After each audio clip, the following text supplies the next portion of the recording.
ازيكم يا جماعه. كنت من كام يوم قررت ان انا اتفرج على فيلم اوقات فراغ لاول مره في حياتي، لان الفيلم ده وانا صغيره كان شبه ممنوع من العرض، يعني او اللي هو ما ينفعش اشوفه. وطبعا ده كان طبيعي عشان انا كنت في مرحله عمريه ما ينفعش فيلم زي ده اتفرج عليه، لاني مش هفهم الاسقاطات ومش هفهم المرحله العمريه اللي بيحاكي فيها الفيلم ده الشخصيات. فالمهم قررت ان انا اتفرج عليه بالبرسبكتيف بقى ايه بتاع الشاب يعني. فبعد ما قررت ان انا اتفرج على الفيلم ده استحضرني موقف، وقلت طيب هم الشباب دول كانوا بيمروا بمرحلة معينة كل الشباب بتمر بيها، وطبعا في فرق ما بين دلوقتي وما بين الوقت اللي هم كانوا فيه، اللي هو كان في بداية الألفينات. الفيلم ده اتصور في 2006، فهو كان بيحاكي مرحلة الشباب في الألفينات، في بداية الألفينات. الفيلم ده باختصار اللي ما شافوش يعني بيحكي عن 3 شباب بيمروا بمرحلة ما في عمرهم. واللي لاحظته في الفيلم ده ان هما التلاتة جايين من 3 بيوت مختلفة، وفي نفس الوقت هما التلاتة بيجتمعوا في نفس المكان ونهايتهم كانت شبه واحدة، يعني هما ماشيين برضو في نفس الطريق مع ان التربية مختلفة وكل واحد جاي من باك جراوند مختلف. يعني واحد باباه شبه مش موجود لانه متجوز واحدة تانية، واحد باباه حازم قوي عليه وشديد قوي عليه، وواحد باباه غني ورجل اعمال ناجح وامه سيدة مجتمع، فبرضه مش مدينه الاهتمام الكافي. مش جاي اتكلم عن الفيلم خالص، انا جاي اتكلم عن الفروقات اللي كانت في الوقت ده مع الجيل ده، والفروقات الموجودة عندنا اللي بقت اوسع ومش فير اكتر ومعقدة اكتر. يعني زمان هو كان الخطة بتاعهم ان انت تنجح في الكلية تلاقي وظيفة وتتجوز وشكرا على كده.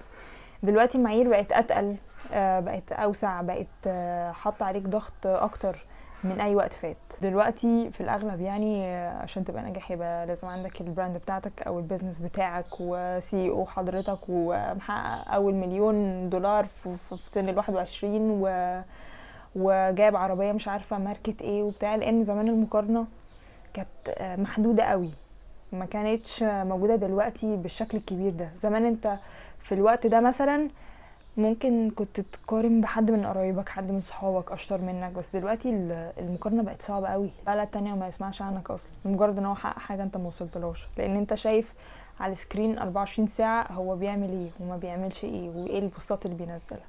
فبالتالي ده سبب لك ضغط، بيسبب اكتئاب اعلى من اي وقت فات، لان انت مش بس في الزون بتاعتك، لا انت في زون غيرك، في زون بلاد تانية اساسا انت عمرك ما. النقطه التانية بقى هي الفراغ.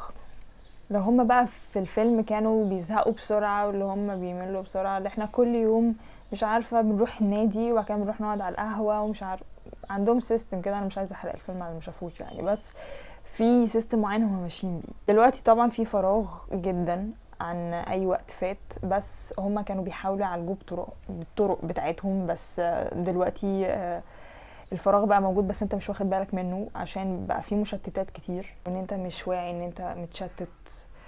وزمان في الوقت بتاعهم ده في بداية الألفينات، مش هقول من زمان قوي يعني، بس احنا لو هنتكلم عن 2006 فهي من 20 سنة.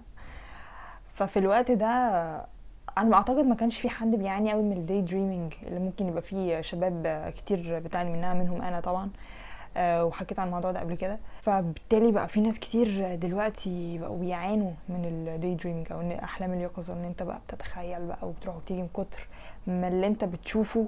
مشكله التوهان دلوقتي ان انت ما بقتش عارف ان انت تايه. زمان انت ممكن تكون واعي ده بشكل كبير، بس دلوقتي ان انت بسبب الحاجات اللي حواليك كتير قوي انت بقيتش واخد بالك ان انت تايه. نخش على الفيز الثالثه وهي الريليشن شيبس. انا مش خبيره يعني، مش اسامه منير، بس زمان الموضوع كان ابسط، يعني بقاش يعني مليان مسميات كتير بقى، توكينج ستيج وفي جوستنج وفي سيتويشن شيبس، في كميه حاجات انا لو مش فاهمه. طيب هو مش المفروض كان واحد معجب بواحدة واعجب بيها خلاص بقى هنروح بقى يعني نشوف نتعرف على الاهل ولو في نصيب ده بندخل يعني. موضوع سهل، مش عارفه الموضوع وسع قوي مننا ومصطلحات الغرب دخلت فطبقنا عليهم شويه، فالموضوع بقى متعقد اكتر، بقى ليه مسميات. يعني في حاجات زمان ما كانش ليها مسميات بس دلوقتي بقى ليها مسميات. بس طبعا الفيلم ده يعني حاول يبين لك ان في تشابه كده كده في الاجيال كلها، في الفيز دي تحديدا، انه بيبقى في ملل وفي تشتت وفي توهان وفي ضغط من المجتمع ومن الاهل ايا يكن ايه نوع الضغط اللي انت بتتعرض له. وان انت بتهرب من كل ده بصحابك او من المشتتات التانية بتاعتك. بس وقتها كانت هي الصحاب هما المين، زهقان او عايز تفصل بتكلم صحابك بتنزل معاهم وبتخرج. دلوقتي الموضوع ده مبقاش يحصل قوي، او في طبعا صحاب بس مش بالشكل اللي انتوا كنتوا بتتواصلوا مع بعض بيه زمان، او بالشكل هم كانوا بيتواصلوا مع بعض بيه زمان. فيلم اوقات فراغ لما شفته حسيت ان هو فيلم واقعي ومخيف، يعني مخيف ومن الافلام الجريئه جدا. يعني انا كان المفروض احطه كمثل في الحلقه بتاعه الافلام الجريئه. الفيلم ده لما عدى عليا وانا صغيره كنت بحس ان الثلاثي ده اللي هم مثلوا فيلم احمد حاتم كريم قاسم عمرو عابد، كنت بحسهم عاملين زي وان دايركشن، مش عارفه ليه بس كنت بيدوني احساس الوان دايركشن، هم وان دايركشن بتوع مصر. بحسهم ثلاثي كده لايقين على بعض، تحسهم فريق.